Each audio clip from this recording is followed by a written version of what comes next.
morbidities or mga buntis or seniors.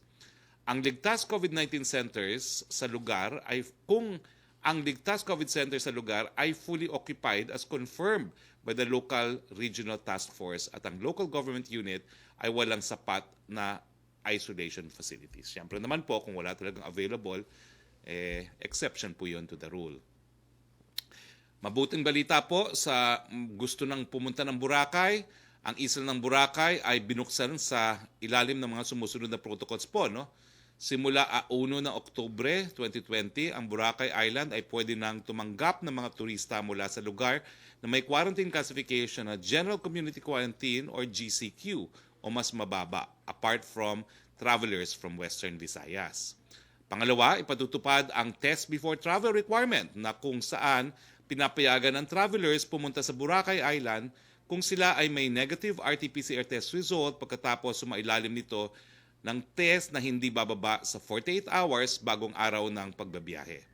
Ang travelers ay pinapayagan na i-observe ang strict quarantine pagkatapos magpa-test hanggang sa petsa ng kanilang biyahe papuntang Boracay. Pangatlo, ang age restrictions ay nakarelax. Pwede po ang mga bata, pwede po ang mga seniors. Ang restrictions sa mga persons with comorbidities ay patuloy na mahigpit na ipatutupad. Pang-apat, pinapaalam sa mga airlines na ang Godofredo P. Ramos Airport lang sa Katiklan ang port of entry para sa mga turista na bumabiyahing by air.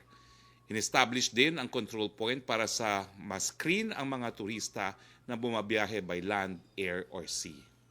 Panglima, dapat ma-set in place ang minimum health and safety guidelines kasamang emergency response protocols at ang COVID-19 laboratory sa locality ay dapat operational na. Dumako naman po tayo sa 12 provincial bus routes na binuksan ng LTFRB simula September 30 or bubuksan mula September 30. Naka-flash sa screen ngayon ang mga ruta. Ito po ay yung mga papuntang Pampanga, papuntang Batangas, papuntang Cavite, at papuntang Laguna. So meron na po tayong mga provincial buses, papunta po ng Region 4A, Batangas, Cavite, Laguna. Okay, para sa mga pasahero, kinakailangan nilang ipakita ang mga sumusunod na mga dokumento before boarding. Ito naman po yung requirements sa lahat ng biyahero. Una po, yung travel authority or pass na inisyu ng PNP mula sa lugar ng kanilang pinanggagalingan. Pangalawa, valid ID. Pangatlo, written consent na nagsasabing pumapayag ang pasahero na mag-undergo ng COVID-19 testing or quarantine kung kinakailangan. Panghuli, iba pang mga dokumento na required ng IATF at lokal na pamahalaan. Tandaan na ito ay mga initial na ruta pa lamang at maaaring itong dagdagan o mabawasan depende po sa mga restrictions na itinatalaga ng mga local government units. Good news naman po tayo. Formal na binuksan noong Huwebes, September 24, ng Philippine Ports Authority ang kanilang dedicated RT-PCR molecular testing laboratory na kayang mag-test ng 2,000 seafarers na may turnaround time from 24 to 48 hours for results. Punta naman po tayo sa ating COVID-19 updates. Ito po ang global update ayon sa Johns Hopkins University. Halos 33 milyon na or 32,969,955 ang kaso ng COVID-19 sa buong mundo. Merong halos 1 milyong katao naman or 996,096 ang binawian ng buhay dahil sa coronavirus. Nangunguna pa rin ang Estados Unidos na merong 7,110,781 cases. Ang mga deaths ay nasa 204,750. Pumapangalawa pa rin po ang India, 5,992,532. Ang mga namatay po doon ay 94,503. Pangatlo po ang Brazil, 4,717,991. 141,406 po ang mga namatay. Russia po ang pang-apat, 1,146,273 cases. 20,239 po ang mga namatay. Panglima po ang Colombia. Bago ata ito, no? 813,056 at ang mga namatay po ay 25,488. Dito naman po sa ating bayan, meron na po tayong 3,405,136 na mga kababayan na na-test sa 103 RT-PCR labs at 32 licensed gene expert laboratories. Ang aktibong kaso po natin ngayon ay 46,372. Sa numero pong ito, ang asymptomatic ay 8.8%, ang mild ay talagang nakakarami po, 86%, ang severe ay 1.6%, at ang critical ay 3.7%. Marami na pong gumaling, 252,510. Ang mga namatay po ay umakyat po ng bahagya, 5,344. Pero ang ating morbidity rate po ay nananatiling 1.7%. Okay? On other matters, naglabas ang palasyo ng Memorandum Circular number 80 na nagdedeklara ng araw na ito bilang Kainang Pamilyang Mahalagang Day. Ang trabaho ng opisina sa gobyerno sa executive branch ay isususpinde simula alas 3 ng hapon. Pero hindi po alas 3:30 ng hapon, pero hindi po kasama dyan ang miyembro ng IATF. Tuloy-tuloy po ang ating meeting mamaya simula ng 1:00. Let us enjoy some private moments with our loved family. Take a lot of photos and post them on social media. Indeed, we have a government that truly cares for the Filipino family. Magandang balita pa rin po galing naman po sa Pag-ibig Fund. Bilang pagtugon sa Bayanihan to Recover as One Act, nagbigay ang Pag-ibig ng 60-day grace period sa lahat ng mga loan payments, kasama sa loan payments ang multipurpose loan, calamity loan, housing loans, at kung saan babagsak ang due mula September 15 hanggang November 14. Mayroon din ang Pag-ibig na Special Housing Loan Restructuring Program para sa home loan borrowers, kung saan po pwede nilang i-renegotiate ang terms ng loan para makakuha ng mas affordable payment terms. Pwedeng mag-apply online para sa restructuring program hanggang December 15, 2020. Di po tatapos ang ating presentasyon. Meron po tayong dalawang panauhin ngayon. Unang-una, si Commissioner Berhica. Sir, Commissioner Greco Berhica, ang tanong ng marami, matapos po lumabas ang Task Force PhilHealth Report, ano naman po ang aasahan ng taong bayan galing sa PACC tungkol pa rin po dito sa mga katiwalian ng PhilHealth, no?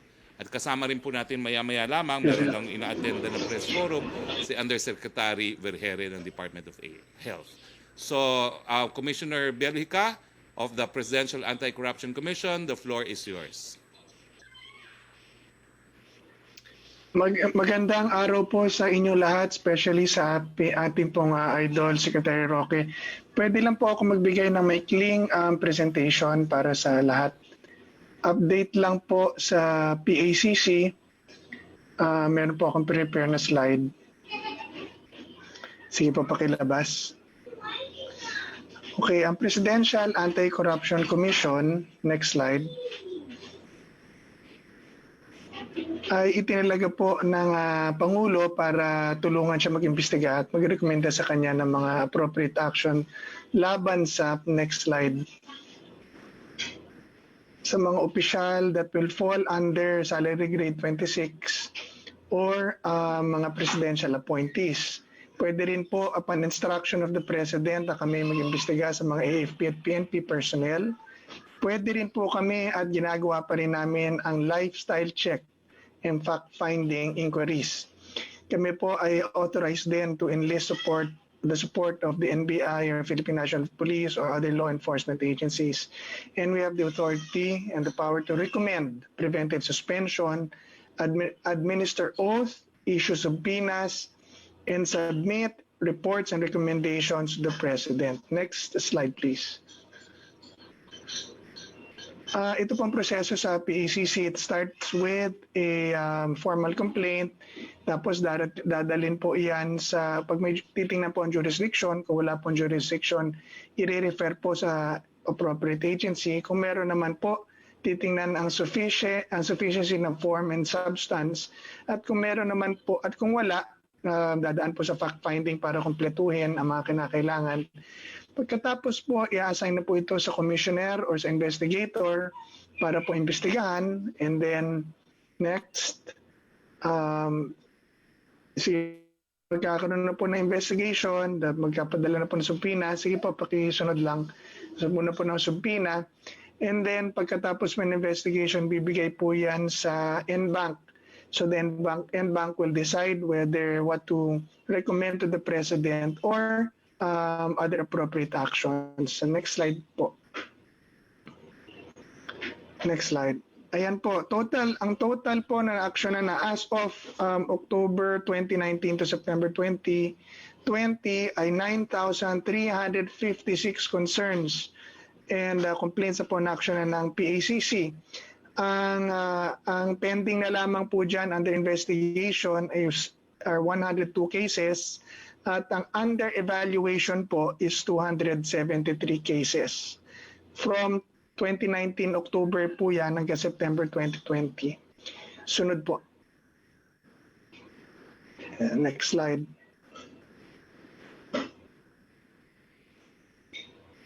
Opo. Okay, ito po. Meron kami mga pending investigations sa PhilHealth or dun sa PhilHealth, pag matatapos na po ang submission natin sa task force, tuloy po ang investigation namin sa PhilHealth. Una, sa overpriced COVID-19 testing package, nag-iimbestiga po ang PACC dyan. Pangalawa, sa overpriced IT projects, nag-iimbestiga pa rin po kami dyan. Pangatlo, doon po sa PhilHealth Common Stock Investment Scam. Ito po ay nakitaan ng 865 million pesos, 927,169 pesos. Of the 1 billion initial investment na niligay ng PhilHealth sa common stock, nakita po namin na sa kanilang charter, wala po silang karapatan o kapangyarihan na maglagay sa common stock. Doon lamang sa mga preferred stocks. And there are allegations na yung pong mga kinikita daw po ay pinagpaparte-partihan allegedly ng mga board of directors. So patuloy po ang investigasyon namin dyan.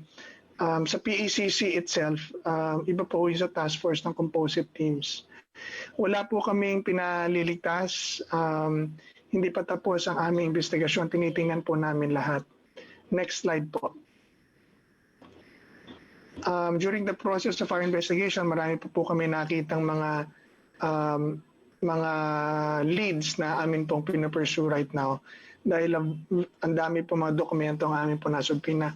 Naglabas po kami ng PACC hotline. Pwede na po kami kontakin ng publiko sa text, sa email, sa Telegram, sa Viber. At yan po ang naging sangi kung bakit ang dami-dami pong na-respondihan ng PACC. Pwede sa yun report ko po kanina.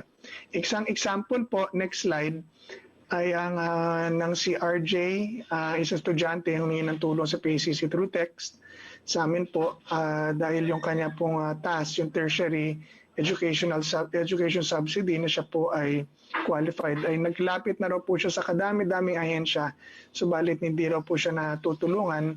So nung ma-receive po namin ng text, agad namin pong pinag-ibigay alam sa CHED. At ngayon po, tinugunan na po ng CHED ang kanyang scholarship or subsidy. Siya po ay qualified na natanggap na po ang kanyang hinihingi. Yan po ilan lamang sa mga libo-libo na pong mga natulungan namin. Doon sa mga kasong lumapit sa amin na wala naman po kami jurisdiction, pero in the interest of public service, amin pong ginaganapan. So maraming salamat po Secretary Roque at sa ating pong mga media na narito. Commissioner Greco, aasahan ba natin po ang further filing of cases laban sa mga tiwaling opisyales ng PhilHealth? Bukod pa po dun sa naging rekomendasyon ng Task Force PhilHealth. Definitely po. We have, I think, around 40, as I checked nung nakarang linggo, 40 names being investigated ng PACC pa lang po na kasama na po rin yung mga regional officials, executive and board of directors. Alam ko po maraming tatanong bakit hindi raw na-include yung iba pang opisyal. Dahil po iba yung issue ng ini-expose mo. It's one way, it's one part to expose. It's another part to file cases and really prepare file cases. Kinukuha ng affidavits yan, na kung ano man mga ebidensya po yan, that will stand in court. So, tuloy-tuloy na po investigation namin, and yes, we will be filing cases to the Ombudsman very soon po. Oo. Naalala ko po yung pag-i-invest sa mga ordinary stocks, no? Pero yan po talaga ay parang nakalimutan ng ibang ahensya nag-iimbestiga. Tanging PACC lang po ang naka-uncover nitong investment in ordinary stocks, no? So, kailan po maaasahan ng publiko yung pagsasampa ng mga kaso on the part of PACC? We will bring this up sa NBank. Nagbuo na ho kami ng task group namin to specifically concentrate on these cases. Pag-usap namin sa NBank, we'll see if we can handle at least kahit mga 2 buwan matapos namin yung isang kaso. Para ang ayaw po kasi namin, Sec, yung magpa-file ka tapos itatapon lang ng korte dahil walang ebidensya, walang substance. So kaya po we want to get the right documents in place before we submit it sa Ombudsman. Okay. Thank you, Commissioner Greco. Please join us for the open forum. Simulan na po natin ang open forum habang inaantay natin si Yusek Vergere. Yusek Roque, please.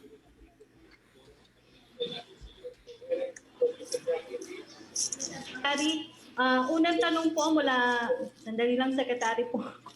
Unang tanong po mula kay MJ ng MJ Blanca Flor ng Daily Tribune. Ito po, Secretary, yung kanyang unang tanong, yung concern po ng business sector. Will the IATF consider the proposal of business groups to exempt factory and office workers from wearing face shields? Well, alam niyo po kasi yung pagsusuot ng face shields, napatunayan na po yan sa siyensya na nakakatulong doon sa pagpigil ng kalat ng COVID-19. No? Kung di po ako nagkakamali, ang pagsusuot ng face shields ay 94% effective in preventing COVID. Ang face shields po, additional 3%. So 97% protection po ang binibigay sa mga mamamayan. Considering bumagsak na po ang presyo ng face shield, hindi po unreasonable na requirement yan ng IATF. Opo. Secretary, yung second question ni MJ Blanca Flor ng Daily Tribune, how will the government respond to concerns that mandatory isolation rooms in workplaces for every 200 employees pose major issues? Business groups argue that there is the problem of space on where to locate these rooms. They also ask why is the government passing the responsibility to the private sector on this matter? Well, dalawa pong punto. No? Unang punto, kung space po ang problema, makipag-ugnayan lang po ang ating mga employers sa lokal na pamahalaan at po pwede naman pong bigyan ng espasyo ng lokal na pamahalaan. Pagdating naman po dun sa responsibilidad, alam niyo po, shared responsibility po natin ang laban-laban sa COVID-19. No? Hindi po natin po pwedeng sabihin na ang mga employers, dahil sila ang may-ari ng workplace, kung saan marami ring mga transmission ng COVID-19 ay walang responsibilidad. No? Kung titignan nyo po ang ating labor code, talaga namang may requirement po talaga sa lahat ng employers na magkaroon ng clinic depende on how big yung kanilang operation is. No? At sa panahon ng pandemya, hindi po unreasonable yan na i-require ang mga employers dahil ang sabi ko nga po, shared responsibility naman po yung laban na ito.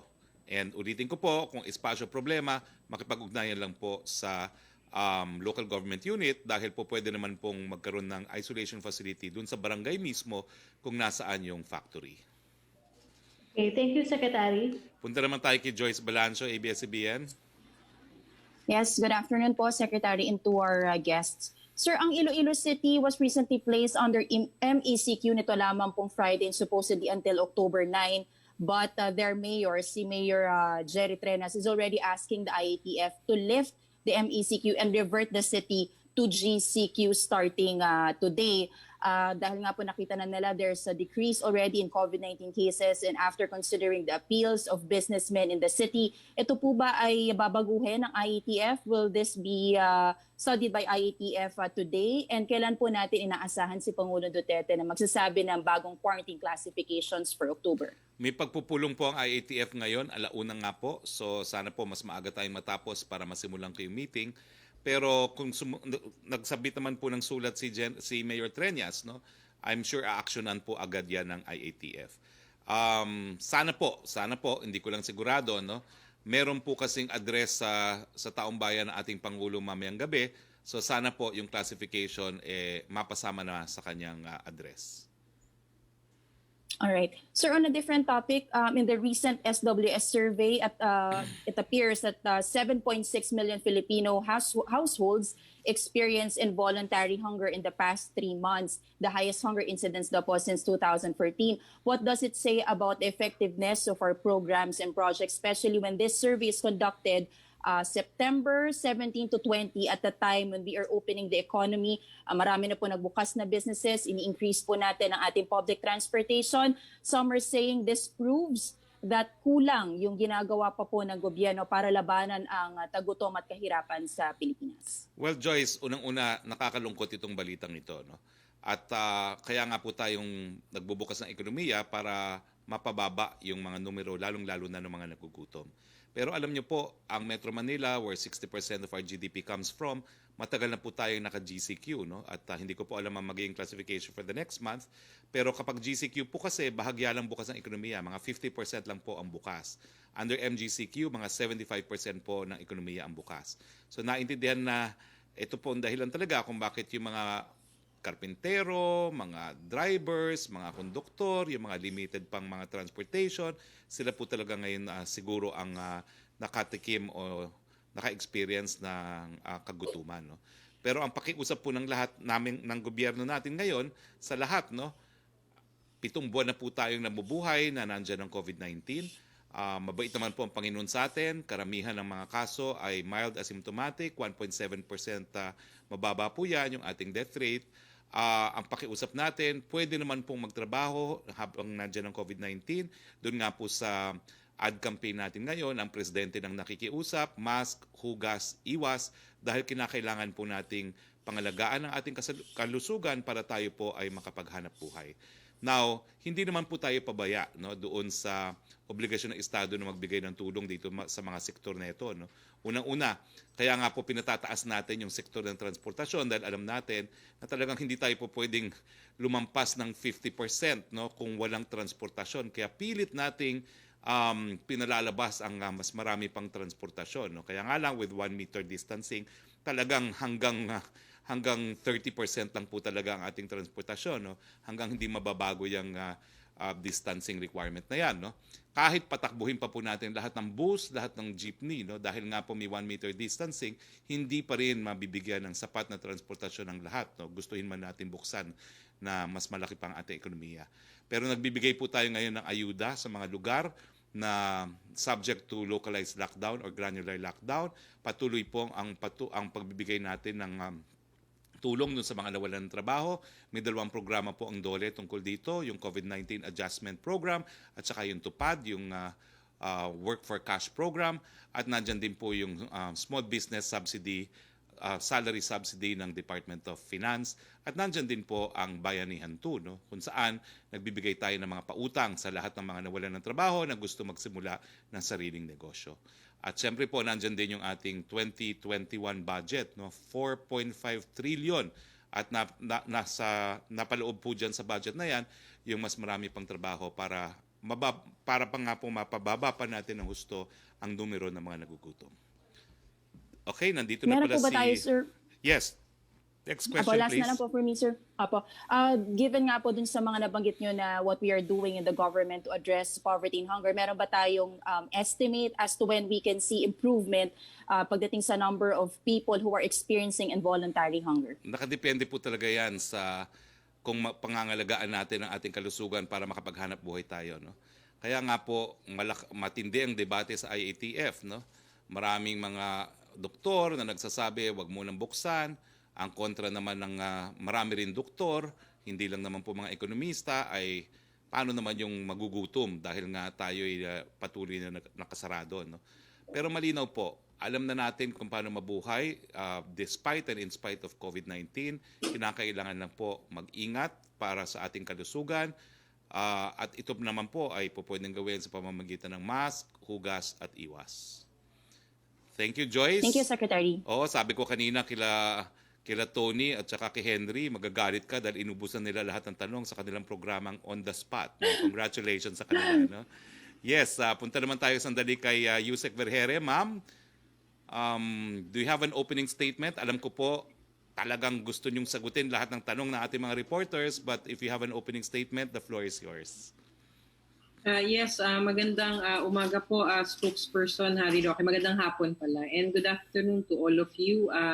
Amin lang pong pinapaalala pa rin that whatever community quarantine measures that will be decided on and announced later on or the coming days, tayo pa rin po has to remain vigilant at tuloy-tuloy pa rin po yung ating minimum health standards na pagpapatupad. Atin pa rin pong iisipin na kasama po tayo dun sa solusyon para po mabattle o malabanan po natin itong COVID-19.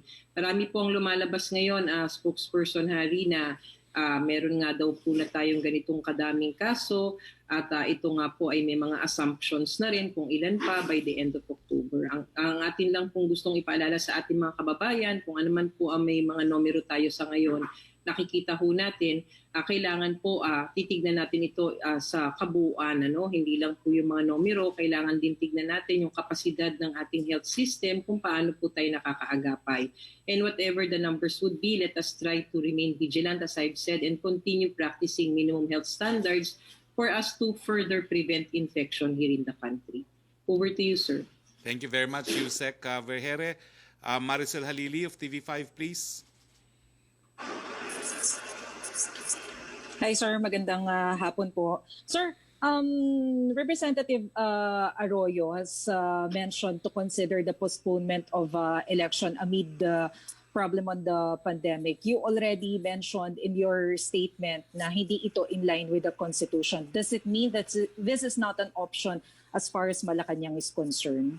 Well, it can never be an option for Malacanang unless the Constitution is amended. No? At I understand the COMELEC, which is a constitutional body tasked with the supervision of elections, has already announced that they're considering kumbaga, a modified form of elections, no, na less contact, less physical contact. No? So under the new normal, under the situation po, mukhang ang magbabago ay yung paraan kung paano mangampanya, pero patuloy po ang eleksyon. So does it mean, sir, that Malacanang supports yung proposal na maging open doon sa mail-in voting at saka yung postal voting, especially for senior citizens and PWDs? Well, of course, the decision lies with the COMELEC at hindi po namin pinapangunahan ng COMELEC. Pero as I said, baka kailangan po yung pamamaraan ng pag-conduct ng eleksyon, considering also what you have mentioned, which have been used in other countries widely, no? So baka po, for the first time, baka makonsidera yan ng ating COMELEC. Okay. Sir, on other issues, si Vice President Leni Robredo lang po has raised a concern about doon sa possible na influence daw ng Chinese government doon sa paggamit ng social media in the upcoming elections following yung pag-take down ng ilang mga FB post. Is there a reason to be concerned on this? Should we be afraid? Sa akin po, wala, no? I have been a strong adherent for freedom of expression and the free marketplace of ideas. At ang Pilipino naman po, napakatalino na natin. Hindi po lahat ng nababasa sa Facebook ay pinaniniwalaan. Okay. Maraming salamat po, Secretary. Thank you, Maricel. Trish Terada, please. Hi, good afternoon, Secretary. Sir, doon na lang po, reaction na lang po sa assumptions na nag-uugnay dun sa speakership issue sa 2022 elections. Ano pong masasabi ng Malacanang tungkol dito? Ano po yung assumption? Assumption na yung speakership issue, yung squabble, may kinalaman daw po sa 2022 elections. Ay, hindi ko po alam. Hindi ko po nababasa yan. No? Ako po yung nag-iingat pagdating sa speakership kasi nga po, yan ay puder talaga ng Kamara. At what I have said is literally what the President has said on the matter. So alam niyo na naman po ang posisyon ng Presidente. He wishes that the two leaders will honor their words. However, kung wala talagang numero po si Congressman Lord Alan Velasco, wala na pong magagawa ang Presidente. Meaning, ultimately, he leaves it with the members of the House of Representatives to choose their leader. Wala pong kinalaman yan sa kahit anong postponement of any elections kasi nga po nasa saligang batas yan. No? Unless we can amend the saligang batas on or before elections, it will have to be scheduled on the date specified in our Constitution.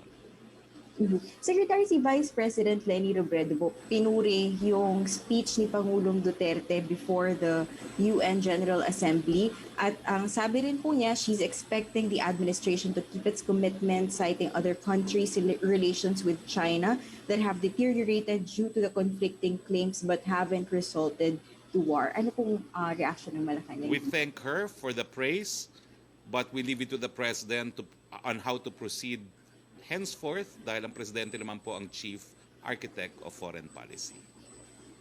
Secretary, we're expecting the President to announce yung new quarantine classifications maybe today or within the week. Sir, what are the chances of Metro Manila moving to modified general community quarantine, factoring in everything like ito pong healthcare system natin at ito pong sinasabi ng ating mga experts na pwede pang tumaas yung kaso kung posibleng mas bubuksan o mas luluwagan pa po itong opening ng economy? Please understand that as spokesperson for both the President and the IATF, I cannot second guess how both the President and the IATF will decide on the matter. I can only stick to facts. No? As far as critical care capacity is concerned, we are on moderate risk. As far as case doubling rate is concerned, malayo pa ang tatahakin. Pero nagbago na po ang basis ng classification natin ngayon. It will be on the basis of 2-week attack rate and bukas po i-discuss ko in detail ano itong 2-week attack rate na sinasabi. Salamat po, Secretary. Perhaps Yusek Vergere, would you like to comment on that question as well? Yes, sir.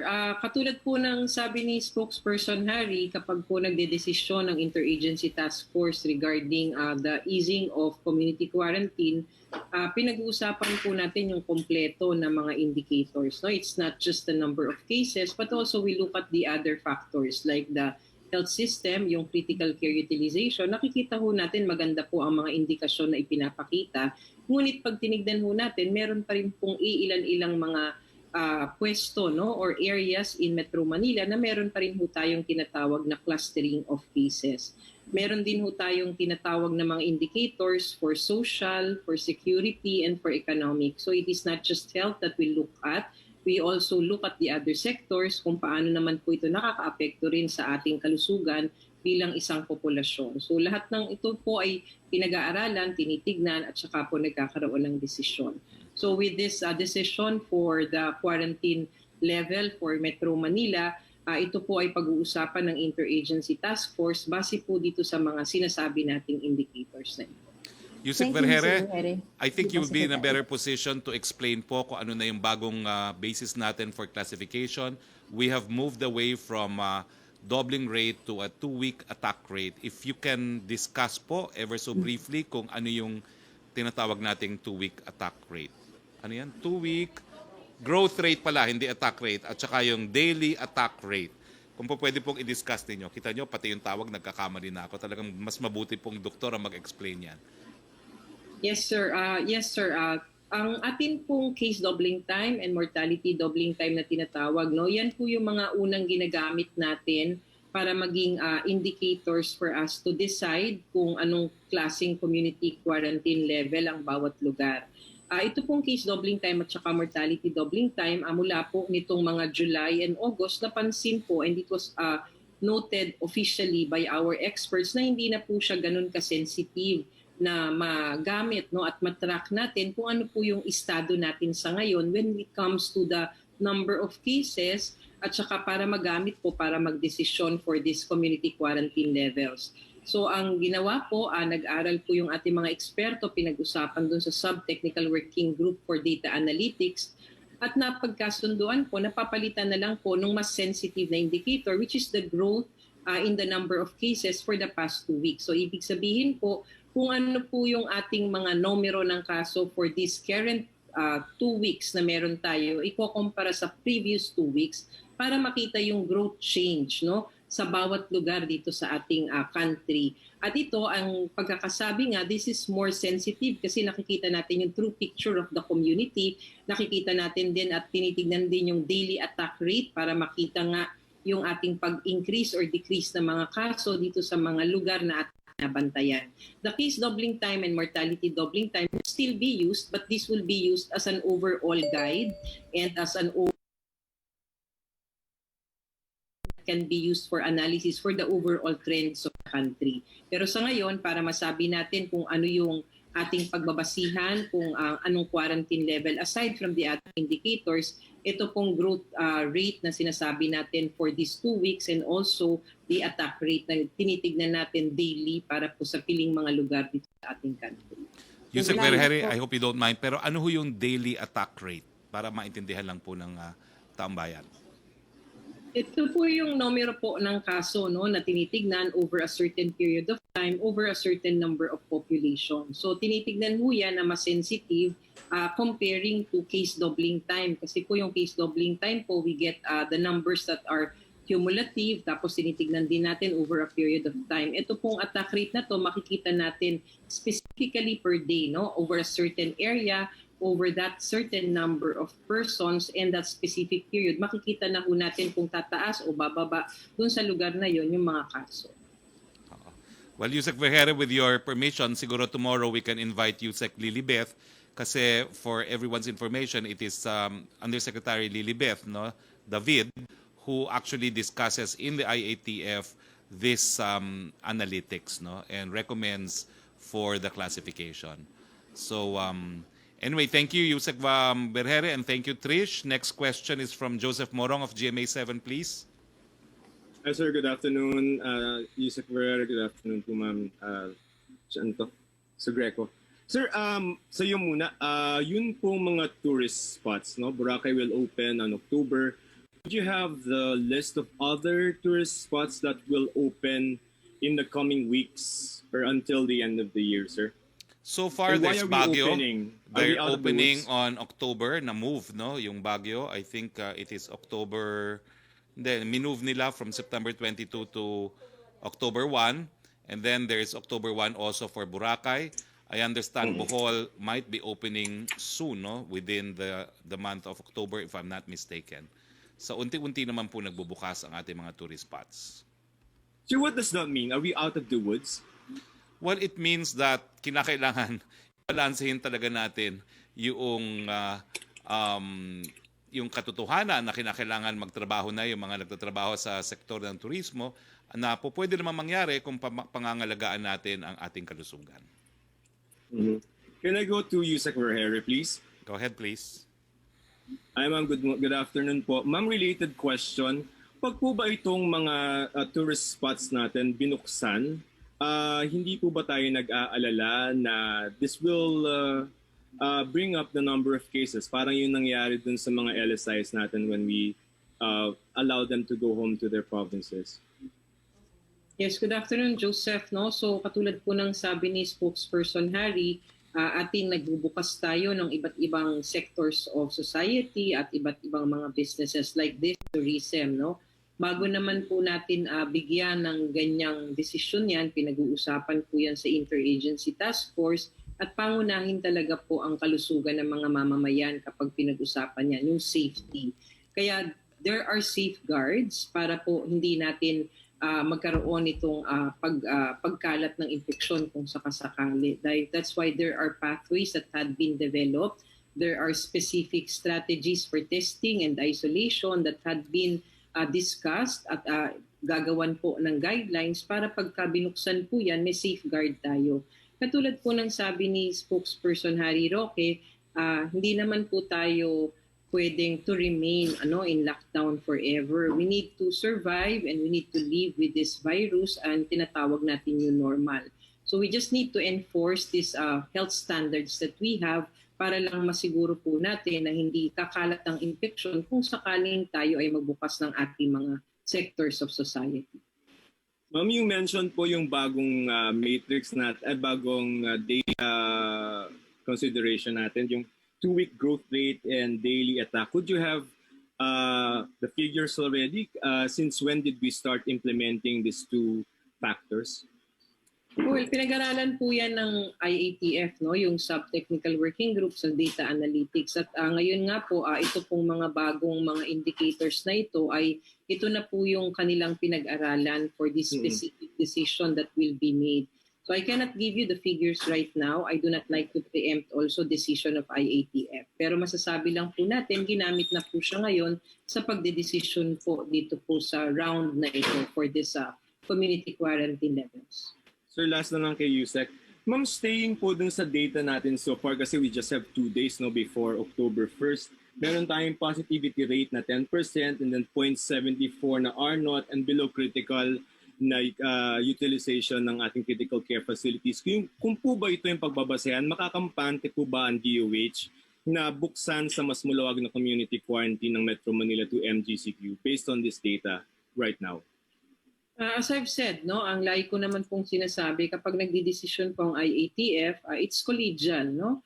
Lahat po ng sectors lahat ng sektor kasama diyan, ano, pinag-uusapan, kinokonsidera. Pag tinignan natin ang indicators natin ngayon, like for example, we have less than 1 transmission rate, our critical care utilization is at that level na moderate or nasa warning zone tayo. Ang atin pong iba pang indicators, maganda rin ang ipinapakita. Pero meron pa ho tayong ibang tinitignan. We have to look at the clustering in an area or in a region. Kailangan din po nating tignan yung average trend of cases that we are getting or had been reported para makita ho natin sa kabuuan kung talagang worthy na mag-ease tayo ng restriction o kailangan pang ituloy ang mas mahigpit na restriction. Alright, ma'am. Thank you, Secretary Roque. Pwede po kong isang question for you. Go ahead, Elections. please. Sir, yun pong, idea nitong si Congressman Arroyo to postpone the elections, that would require an amendment of the Constitution, or can Congress come up with a law to postpone the elections? And can we say categorically that the President is not interested in extending his term and will not support any measure to postpone the elections? The only way it can be postponed is if the Constitution is amended. Kasi sa saligang batas, nakaspecify yung petsa ng halalan para sa presidente, vice-presidente, kongreso at senador. Ang pwede lang ma-postpone ng kongreso yung mga eleksyon na hindi nakasaad sa saligang batas, kasama na dyan yung mga barangay elections. The president is not interested in extending his term and he leaves it to the Filipino people, the sovereign people, to decide if they want to amend the Constitution to postpone the elections. Yes, sir. Thank you for your time. Thank you po. Anyway, thank you, Joseph. Thank you, Yusek Vergere. Melo Acuña, please. Magandang hapon po, Secretary Harry. I just have 2 questions. One is for you. Kanina po, kausap ko yung mga kamag-anak ng mga nawawalang magdaragat doon sa Gulf Livestock 1. Nakikiusap sila na baka pwedeng kumilos ang pamahalaan to top our friendly relations with other countries like China, Korea, and Japan na ipagpatuloy ang paghahanap sa kanilang mga kamag-anak. Number 2, sabi rin nila, kung hindi raw po kakayanin na makipag-ugnayan, baka raw po pwedeng gastusan ng pamahalaan ang paghahanap sa kanilang mga kamag-anak. Secretary? Well, siyempre po, gagamitin natin lahat ng pwede natin gawin para mahanap yung nawawala natin mga kababayan. I can assure the families of that. No? So we will explore how to further the process of tracing kung nasaan yung mga mahal nila sa buhay. Hindi pa po tapos. Oh, okay. Mabuti po kung ganon. Para po kay PACC Commissioner. Magandang hapon po, Commissioner. Commissioner. Good afternoon, Sir Melo. Opo, magandang hapon. Nabanggit po ng ating ombudsman na hindi na muna ipasusuri yung salin sapagkat ginagamit daw po ng ilang mambabatas at taga-media ang salin para mangikil sa mga taong nasa pamahalaan. May karanasan po ba kayong ganon na ginagamit na pangingikil yung mga salin ng ating mga high-ranking government officials?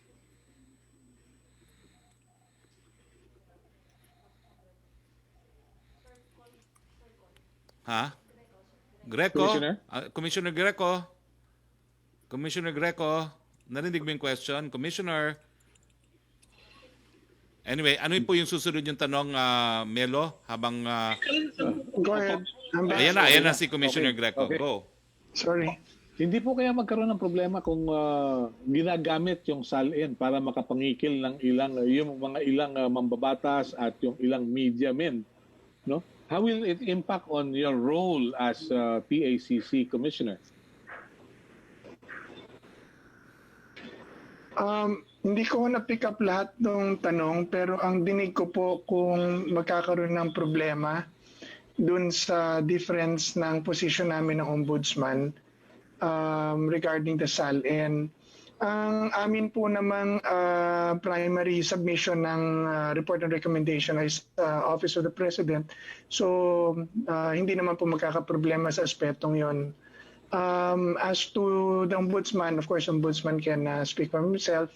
At nasa kanya naman po ang, well, he's a constitutional body, so I would not want to touch that po. Pero kami sa PACC, naniniwala kami na mahalaga po ang lifestyle check sa pagdedetermine o at least man lang ay pag-prevent ng korupsyon sa pamahalaan. Opo. Maraming salamat po. Yun lang po. Nagmamadali si Secretary Harry. Thank you, Secretary. Thank you, Sir Melo. Thank you. Hindi naman ako nagbabadali, no? Bibigyan ko pa nga kayo ng next round kung gusto nyo pa, no? But thank you, Melo. Okay. Next, please. So wala na. Sinong gusto mag-second round of questions? Wala ata si Pia Ranada, paging Pia Ranada. Ha? Ako. Joseph Morong, yes, please. Sir, game sa Twitter kasi yung mga hashtag love is not tourism. Di ba remember, sir, I had a question before, when are we going to allow yung may fiancé visa into the Philippines? Kasi we're kind of relaxing everything already. Well, love is not tourism. I agree po. I will bring this up to the IATF because it is the IATF that will make that decision. Pero sa ngayon po, ang pinapayagan pumasok ay mga Pilipino, yung meron pong long-term visas, at saka case-to-case basis naman po. No? So subukan nyo po. Sumulat po kayo kay Undersecretary Dulay ng DFA, at po pwede naman po siguro yung mga fiancé visa ay po pwedeng makiusap kay Yusek Dulay because it's within the power naman po of DFA to grant entry permits on a case-to-case basis. So pag DFA okay, pwede silang dumaan doon, sir? Yes po, kasi ang mangyayari dyan, DFA will inform CID, no? So yun po yung naging karanasan ko na dyan. Okay, so kahit wala pa pong parang decision yung IATF whether to allow them or not to allow them. Kaya nga po, no, it can be on a case-to-case basis, it can be humanitarian in character or whatever, no, pero you can try that, no, habang wala pa pong established policy ang IATF. Thank you, sir, for the bonus round.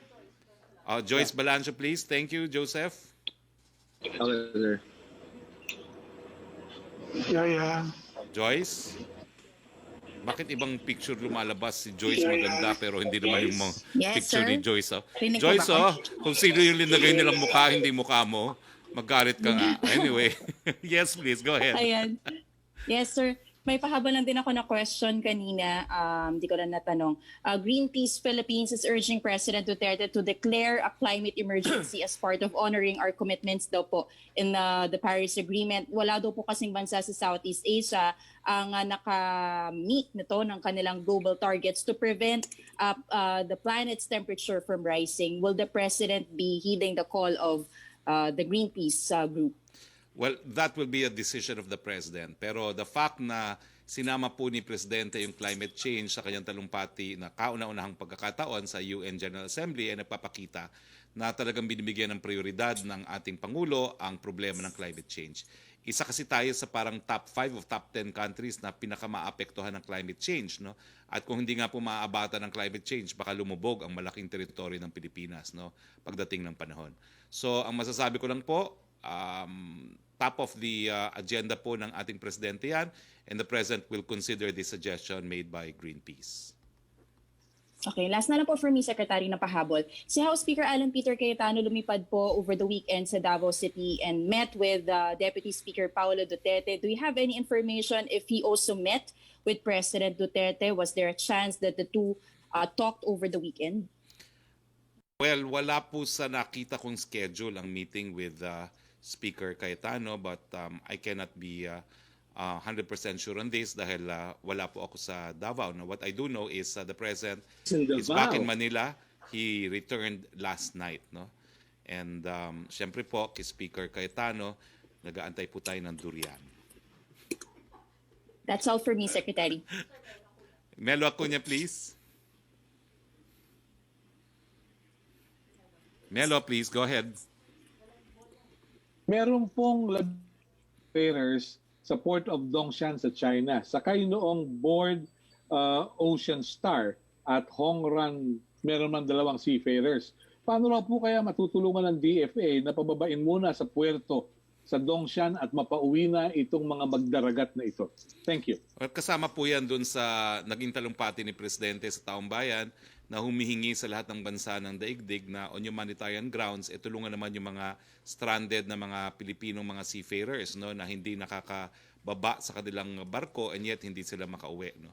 So siguro po, if you send us the names of these individuals, we will send it to our consulate at saka sa OWA, no, nang makipag-ugnayan po sila sa China para mapababa at mapauwi po sa bayan natin yung mga seafarers. Yeah, we will do, Secretary. Thank you. Good afternoon. Thank you. Good afternoon. So, Yusek Roque, do you have questions pa, Yusek? Yes, Secretary, mula po kay Julie Aurelio. Totoo ba na may meeting bukas between House Speaker Cayetano and Representative Velasco and President Duterte in Malacanang about the term sharing agreement? I cannot say for certain because in my schedule that I have, nakasulat lang po mga private meetings. Pero I intended to call the appointments office. No? What I can say is in the last address to the people sa Davao po, sinabi ni Pangulo na siguro kakausapin po niya si Speaker Cayetano at si Congressman Lord Alan Velasco. But I cannot say if it is scheduled for this week, but I will find out po. No? Usually po kasi I'm not allowed to divulge the schedule ahead of time, pero I think by way of compromise naman, on the same day, before the meeting or right after, baka payagan naman po ako. I will see po, Opo. papayagan tayo. Secretary, tanong naman ni Henry Uri ng DZRH, sa interview ko kanina kay Congressman Rufus Rodriguez kanina, sinabi po niya na si President Duterte lang ang makakaresolba ng term sharing issue sa Congress since si Presidente naman ang author nito. Any reaction po? Well, I understand, reading the papers too, that 202 congressmen have signed the resolution. No?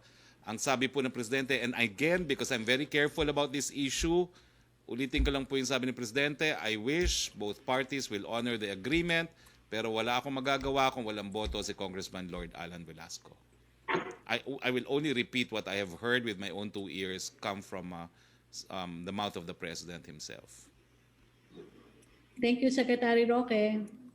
Okay, since wala na po tayong mga tanong, maraming salamat sa ating mga naging panauhin, Commissioner Greco Belica, si Undersecretary Vergere, maraming salamat po sa men and women of the Malacanang Press Corps, at maraming salamat din sa iyo, Yusek Roque. So sa ngalan po ng ating Presidente, Rodrigo Roa Duterte, abangan po natin ang mensahe niya. Baka po mamaya po yan ma-air. Pero ako po ang inyong spokes Harry Roque nagsasabi, Pilipinas, kaya nating mabuhay, maski pa po nandiyan si COVID-19, kinakailangan lamang ingatan natin ang ating buhay para tayo po ay makapaghanap buhay. Watch the President's ad. Matinding kalaban ng COVID. Ayokong makahawa. At mahawa.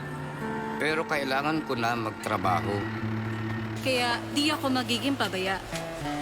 Di matigas ang aking ulo. Iingatan ko ang aking sarili. Para maingatan ang pamilya ko. Ito ang ambag ko. Ako. Ikaw. Lahat tayo. Sama-sama nating Mayaangat ang bayan. Basta't sama-sama tayo. Sa pag-ingat buhay. Para sa ating hanap buhay. Mask, hugas, iwas.